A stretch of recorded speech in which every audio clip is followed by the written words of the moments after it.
હત્યા છે તેના સીધા દ્રશ્યો છે અમે તમને બતાવી રહ્યા છીએ। જયરા જાહેર છે તે હાજર થયા છે। જયરાજભાઈ, શું પહેલી પ્રતિક્રિયા તમારી પર હાજર થયા હતા? આજે તમે હાજર થયા છો, જયરાજભાઈ, શું પહેલી પ્રતિક્રિયા આપની? તમારી ઉપર આક્ષેપ લાગ્યા છે, અનેક પ્રકારના તમારી ઉપર આક્ષેપ છે, જયરાજભાઈ, શું કહેશો તમે?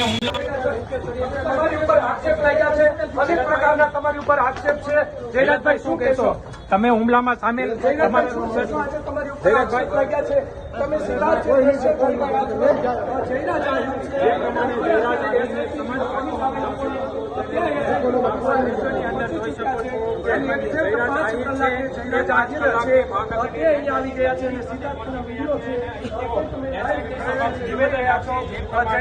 નવનીત બાલદિયા છે તેમના દ્વારા જે જયરા જાહેર છે તેમના વિરુદ્ધ 15 જેટલા પુરાવા છે તે આપવામાં આવ્યા હતા।